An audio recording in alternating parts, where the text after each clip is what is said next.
If the doors of perception were cleansed, everything would appear to man as it is, infinite. This quote from poet William Blake, via Aldous Huxley, was an inspiration to Jim Morrison, a student of theater arts at the University of California and an aspiring musician. His dream of a rock band entitled The Doors was fulfilled in 1965, when he sang a rudimentary composition, Moonlight Drive, to fellow scholar Ray Manzarek. Impressed, he invited Morrison to join his campus R&B band, Rick and the Ravens, which also included the organist's two brothers. Ray then recruited drummer John Densmore, and the reshaped outfit recorded 6 Morrison songs at the famed World Pacific Studios. The session featured several compositions that the band subsequently re-recorded, including Summer's Almost Gone and End of the Night. Manzarek's brothers disliked the new material and later dropped out. They were replaced by Robbie Krieger, an inventive guitarist, whom Densmore met at a meditation center. Morrison was now established as the vocalist, and the quartet began rehearsing in earnest. The Doors' first residency was at the London Fog on Sunset Strip, but they later found favor at the prestigious Whiskey A Go Go. They were, however, fired from the latter establishment, following a performance of The End, Morrison's chilling, Oedipal composition. Improvised and partly spoken over a raga/rock framework, it proved too controversial for timid club owners, but the band's standing within the music fraternity grew. Local rivals Love, already signed to Elektra Records, recommended The Doors to the label's managing director, Jack Halsman, who, despite initial caution, signed them in July 1966. The Doors, produced by Paul Rothchild and released the following year, unveiled many contrasting influences. Manzarek's thin-sounding organ, he also performed the part of bass player with the aid of a separate bass keyboard, although Larry Knechtel helped out on the record, recalled the garage band style omnipresent several months earlier, but Krieger's liquid guitar playing and Densmore's imaginative drumming were already clearly evident. Morrison's striking, dramatic voice added power to the exceptional compositions, which included the pulsating Break On Through and an 11-minute version of The End. Cover versions of material, including Willie Dixon's Backdoor Man and Bertolt Brecht/Kurt Weill's Alabama song, Whiskey Bar, exemplified the band's disparate influences. The best-known track, however, was Light My Fire, which, when trimmed down from its original 7 minutes, became a #1 single in the USA. Its fiery imagery combined eroticism with death, and the song has since become a standard. The success of Light My Fire created new problems, and The Doors, perceived by some as underground heroes, were tarred as teeny bop fodder by others. This dichotomy weighed heavily on Morrison, who wished to be accepted as a serious artist. A second album, Strange Days, showcased When the Music's Over, another extended piece destined to become a tour de force within the band's canon. The quartet enjoyed further chart success when People Are Strange broached the US Top 20, but it was 1968 before they secured another #1 single with the infectious Hello, I Love You. The song was also the band's first major UK hit, although some of this luster was lost following legal action by Ray Davies of the Kinks, who claimed infringement of his own composition, All Day and All of the Night. The action coincided with the Doors' first European tour in September. A major television documentary, The Doors Are Open, was devoted to the visit and centered on their powerful performance at London's Chalk Farm Roundhouse.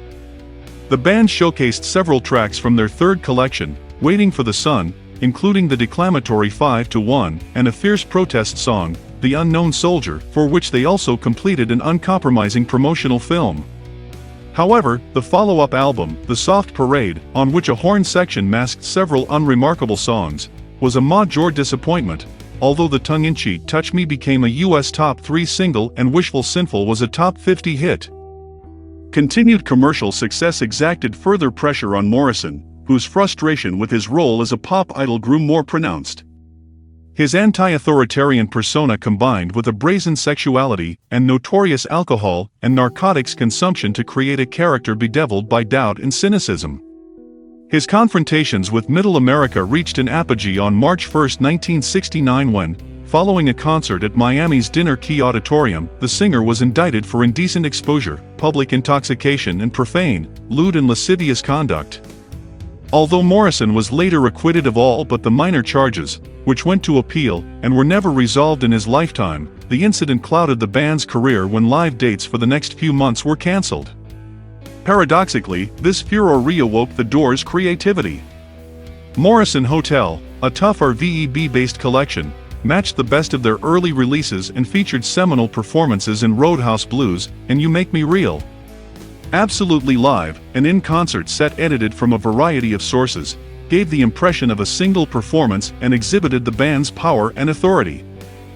Morrison, whose poetry had been published in 2 volumes, The Lords and the New Creatures, now drew greater pleasure from this more personal art form. Having completed sessions at the band's workshop for a new album, The Last Ode to Electra, Morrison escaped to Paris where he hoped to follow a literary career and abandon music altogether. Tragically, years of hedonistic excess had taken its toll, and on July 3, 1971, Jim Morrison was found dead in his bathtub, his passing recorded officially as a heart attack. He was buried in Paris Père Lachaise Cemetery in the esteemed company of Oscar Wilde, Marcel Proust, and Honoré de Balzac. LA Woman, his final recording with the Doors, is one of the band's finest achievements. It was also their first album recorded without producer Paul Rothchild, with engineer Bruce Botnick tackling co-production duties. The album's simple intimacy resulted in some superb performances, including Riders on the Storm, whose haunting imagery and stealthy accompaniment created a timeless classic. The survivors continued to work as the Doors, but while other voices showed some promise, Full Circle was severely flawed and the band soon dissolved. Densmore and Krieger formed the Butts Band, with whom they recorded 2 albums before splitting to pursue different paths. Manzarek undertook several projects as either artist, producer, or manager, but the specter of the Doors refused to die. Interest in the band flourished throughout the decade, and in 1978 the remaining trio supplied newly recorded music to a series of Potiel recitations, which Morrison had taped during the LA Woman sessions. The resultant album, An American Prayer, was a major success and prompted such archive excursions as Alive, She Cried, a compendium of several concert performances, and Live at the Hollywood Bowl. The evocative use of the end in Francis Ford Coppola's 1979 Vietnam War movie, Apocalypse Now, also generated renewed interest in the Doors' legacy, and indeed, it is on those first recordings that the band's considerable reputation and influence rest. Since then their catalog has never been out of print, and future generations of rock fans will almost certainly use them as a major role model. Director Oliver Stone's 1991 movie Biography The Doors, starring Val Kilmer, helped confirm Morrison as one of the great cultural icons of the 60s. Manzarek and Krieger reunited in the new millennium, playing live shows as the Doors with the Cult's Ian Astbury on vocals and Stuart Copeland standing in for a temporarily indisposed Densmore. The latter then took legal action to prevent his former colleagues using the Doors name. With all respect to Astbury, a Morrison-less Doors is like building a new house without one.